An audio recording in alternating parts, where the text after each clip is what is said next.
Shalom Bapak Ibu, salam sehat untuk semua kita. Kita bersyukur karena kita bisa melewati hari lepas hari, kita masih bisa melakukan kegiatan kita walaupun di tengah keadaan-keadaan yang sulit yang kita alami ya, saat-saat seperti ini.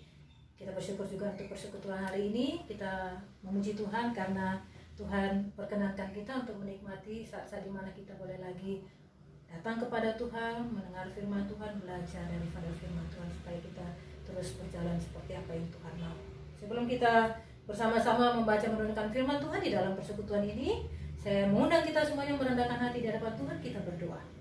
Bapak, terima kasih untuk kasih sayang Tuhan, kemurahan Tuhan, sehingga kami boleh ada bersama di dalam persekutuan ini. Dan terima kasih Tuhan karena kami akan membaca dan merenungkan firman Tuhan. Biarlah kiranya Tuhan sendiri memberkati kami, membawa kami mengerti di dalam hikmat Tuhan, supaya kami mau melakukan itu di dalam ketaatan, dan kami terus berjalan seperti rencana Tuhan bagi kami. Terpujilah Kau Bapa. Di dalam Tuhan Yesus berdoa. Amin. Ya, saudara, saya mau mengajak kita untuk bersama-sama membaca bagian firman Tuhan. Ada dua bagian firman Tuhan yang akan kita renungkan pada persekutuan kali ini. Tema kita bicara tentang the spiritual gift of teaching. Kita sebenarnya bicara tentang karunia mengajar. Ya, saya pikir begitu dekat ya dalam konteksnya kita sebagai pengajar-pengajar pada saat ini, baik saya yang ada di seminari maupun Bapak Ibu yang ada di sekolah Kristen gitu ya. Saya akan membaca bagian dari Roma pasal yang ke-12 ya, Roma pasal yang ke-12 ayat yang ke-7. Jika karunia untuk melayani, baiklah kita melayani. Jika karunia untuk mengajar, baiklah kita mengajar.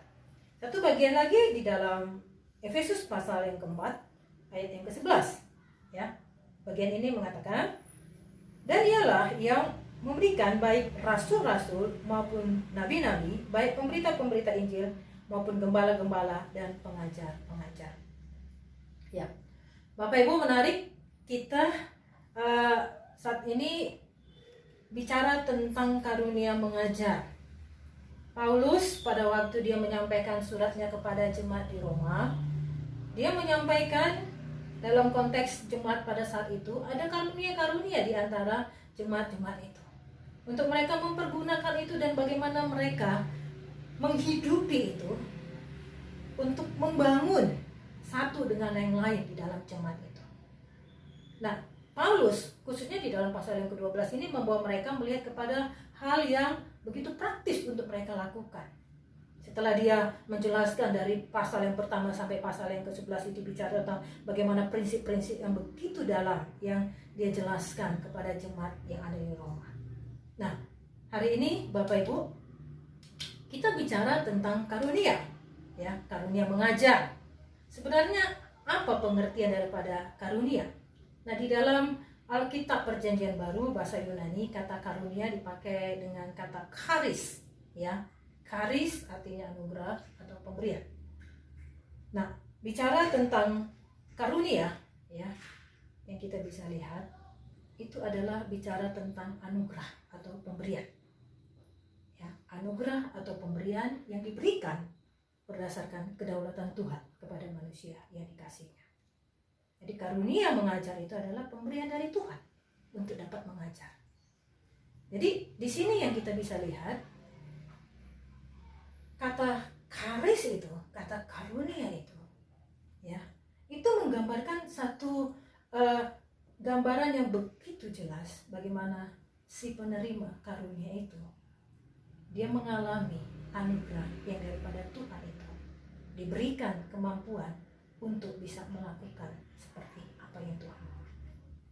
Yang pasti karunia yang diberikan pasti memiliki tujuan. Nah, waktu kita bicara tentang karunia Bapak Ibu, ada 3 hal yang perlu kita perhatikan di sini. Yang pertama, bicara tentang si pemberi itu, sumber daripada karunia itu, Tuhan yang penuh dengan kasih karunia. Kemudian bicara tentang si penerima, itu manusia yang telah mengalami kasih karunia Tuhan. Jadi kembali semata-mata bicara tentang kasih karunia, bicara tentang karunia, bicara tentang kasih karunia. Kemudian bicara tentang tujuan. Bagaimana karunia itu diberikan untuk membangun. Karunia itu diberikan untuk mewujudkan misinya Tuhan. Karunia itu diberikan pada untuk Tuhan. Si pemberi karunia itu dimuliakan. Nah, pertama, mari kita melihat bersama pengertian yang begitu awal yang harus ada di dalam pemikiran kita untuk melihat kata karunia itu sendiri. Bapak Ibu, menarik.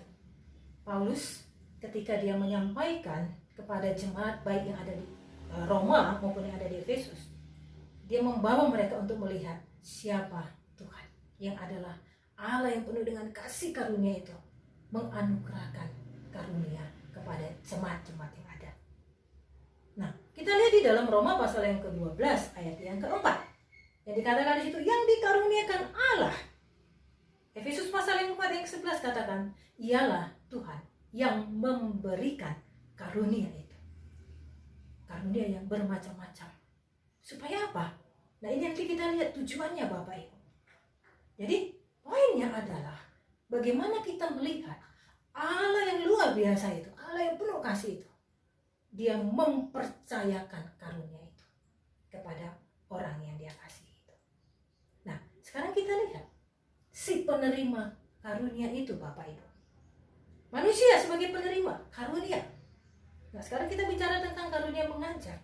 Karena ada satu bagian dari karunia-karunia itu yang dikatakan, kalau orang diberikan karunia untuk mengajar, baiklah dia mengajar. Maksudnya memfungsikan seperti apa yang memang dia harus lakukan itu. Nah, manusia yang menerima kasih karunia itu, yang menerima karunia itu berdasarkan kasih karunia Allah itu, ada dua hal yang dia harus mengerti. Pertama, orang yang menerima karunia itu, dia harus tahu karunia yang diberikan itu adalah kepercayaan yang diberikan.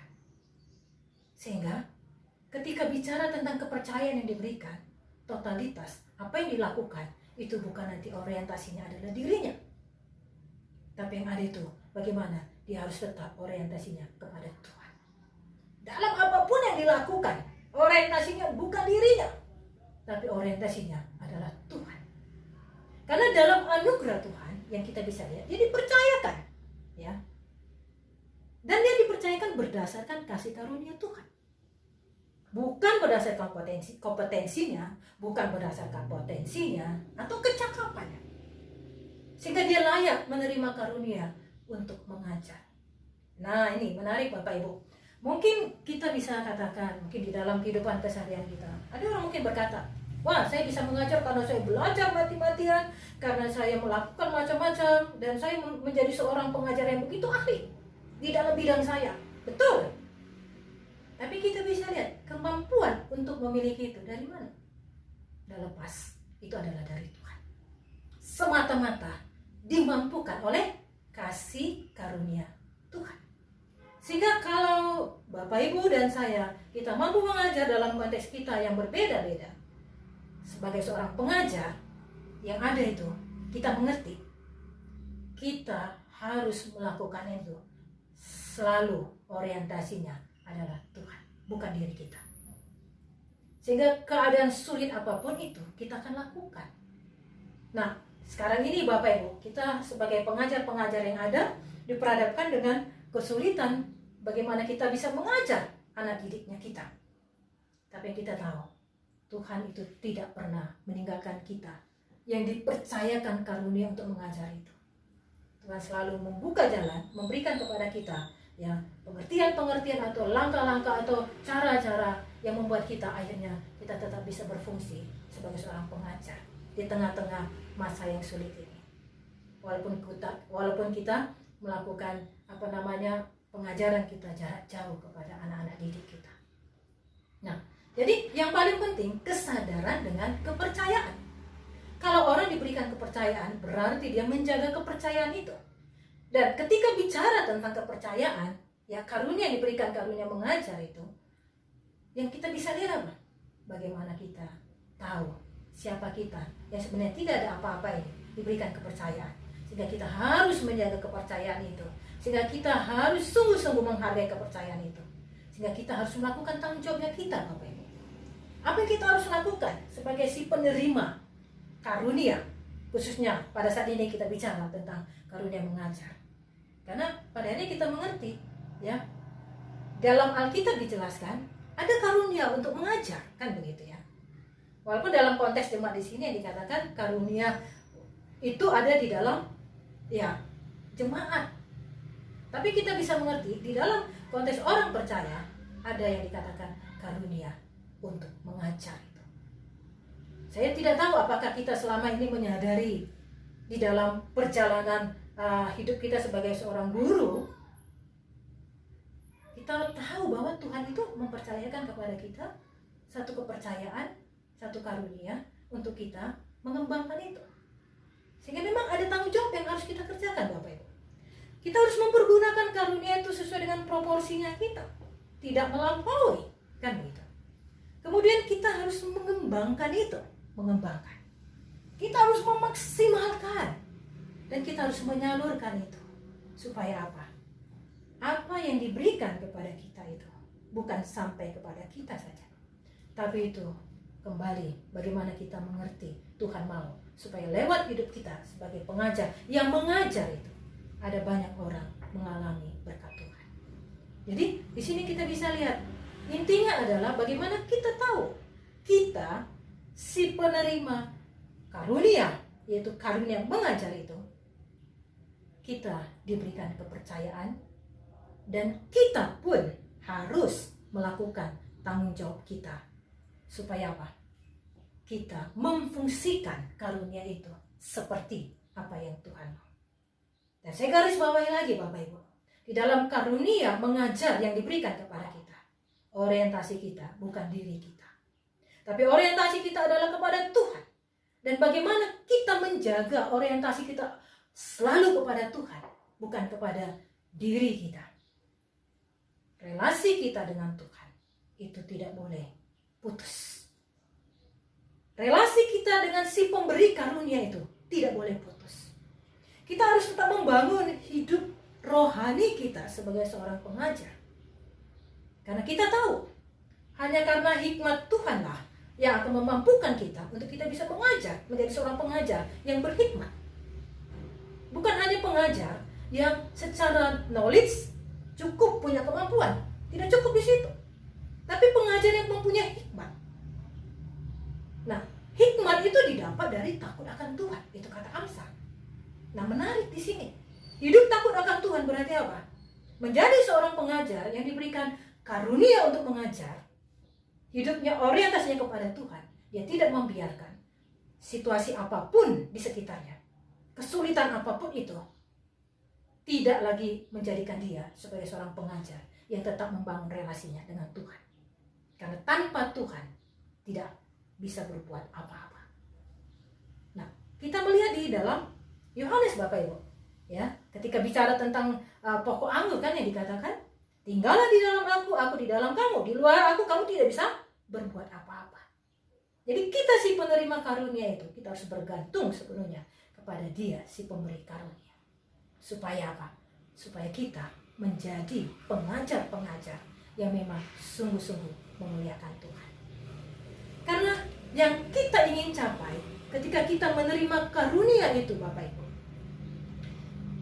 kita mau supaya lewat apa yang kita kerjakan, kita membangun pekerjaan Tuhan. Kita membangun pekerjaan Tuhan. Kita menggunakan karunia untuk saling membangun satu dengan yang lain. Sebagai anggota tubuh Kristus. Kita tidak jadikan itu hanya untuk membangun diri kita, karir kita. Bukan. Tapi bagaimana kita membangun pekerjaan Tuhan. Karena toh kita hanya dipercayakan karunia itu. Untuk kita apa? Memperkembangkan itu, memaksimalkan itu. Dan Tuhan mau supaya kita memperkembangkan pekerjaan Tuhan. Dalam konteks kita di sekolah Kristen, bagaimana saya memperkembangkan pekerjaan Tuhan?